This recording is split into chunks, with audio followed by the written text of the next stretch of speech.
These supply ships quickly sell their booze and restock in places like Canada and the Caribbean islands. Before Prohibition, an average of 12,000 gallons of alcohol was exported every year from Nassau, Bahamas. At the height of rum running, a staggering 2.5 million gallons leaves her docks every year. For 3 years, McCoy is the toast of Rum Row. He is legendary for always carrying the highest quality booze. His liquor becomes known as the Real McCoy. In 1923, however, the Coast Guard arrests McCoy, and his reign abruptly ends. Rum Row, however, continues to thrive.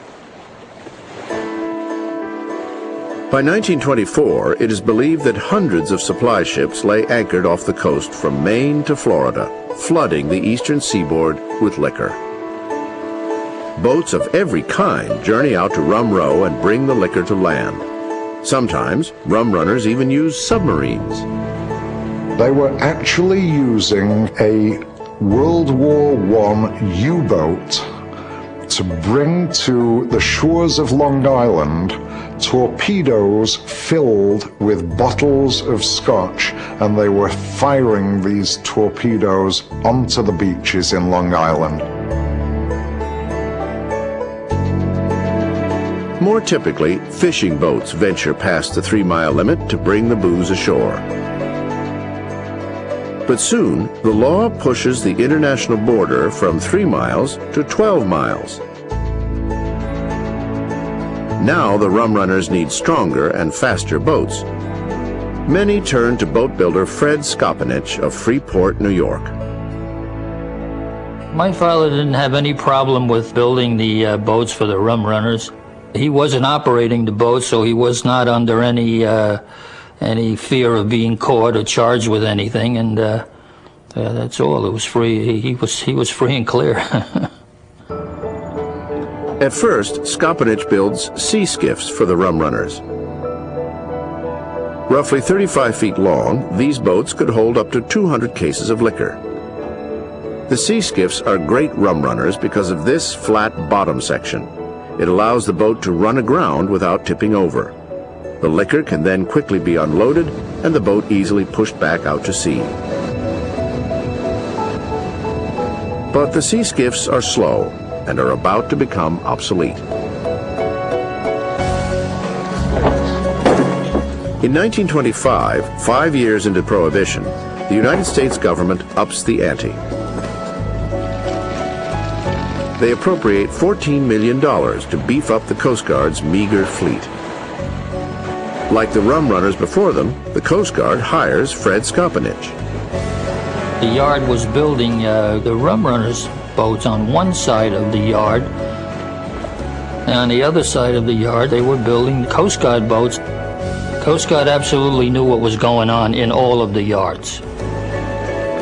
Still, the Coast Guard commissions 38-foot powerboats built for speed. Their main request is that they achieve at least 24 miles per hour. The rum runners, of course, knew this, so whatever rum boat was built had to be faster than these boats. To help the rum runners stay one step ahead of the Coast Guard, Skopinich outfits his rum-running boats with Liberty airplane engines. Originally designed for use in World War I fighter planes, the Liberty helps lead the Allies to victory. Now, after the war, there are some 11,000 available as Army surplus. These engines were perfect in weight and size for a 35, 40-foot boat. It was a V12 engine. It was 550 horsepower, and they were beautiful, beautiful running engines.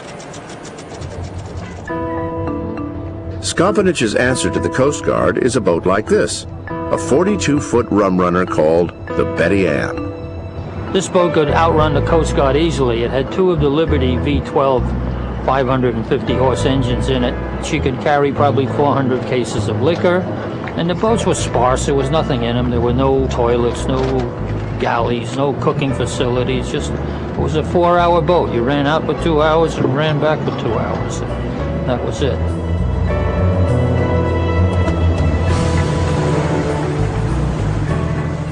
Beyond speed, Rumrunners add smoke screens to elude capture.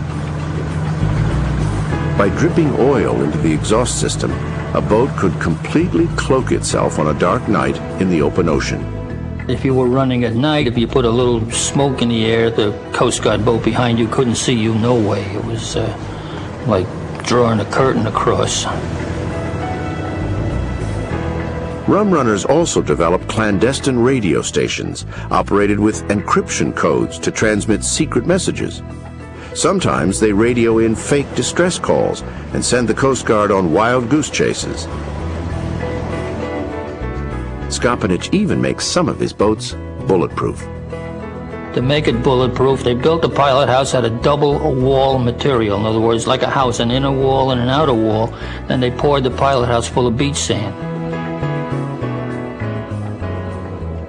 With speed and a repertoire of ruses, the Rumrunners usually stay one step ahead of the law. But the Coast Guard turns the tables when they capture a rum-running speedboat equipped with Liberty engines. She is called the Black Duck. The Coast Guard mounts a machine gun on the bow of the Black Duck and goes after the Rumrunners. They will soon have an epic showdown with a fisherman-turned-rum-runner named Carl Ryder, captain of the notorious Artemis. My father was becoming a nemesis to the commander over New London. The commander took it on as a pet project that he was going to catch the Artemis come hell or high water. It was actually August of 1931. They had gone out and loaded up from a Canadian boat as usual. As he was coming in, all of a sudden, the machine gun that was mounted on the front of the Black Duck just opened up on him. And they started just filling the boat with bullets. Carl Ryder claims the Coast Guard opened fire unprovoked. The Coast Guard claims Ryder tried to ram them. Yulie Fiedler, then 21 years old, was on shore, ready to unload the illegal liquor. I was waiting on the beach with the unloading gang for the Artemis to come in, and we heard all this damn shooting down there. We didn't know what the hell was going on, all that shooting and the lights flashing down the Orient. You could look practically, you could see it right straight along the beach. They shot Johnny Johnson, his mate, right through the head. And then they put it right into the pilot house and shot the spindles of the wheel right out of his hand. And he looked down at the sulfur from the bullets. It made him dizzy. He looked down and his compass was spinning around, and he fell back and he put his feet up on the wheel.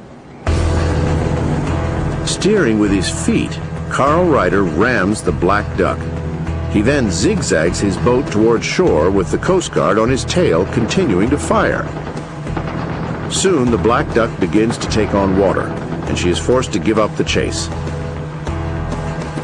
She limps back to shore, and the Artemis heads home. My father was able to get the boat into Orient.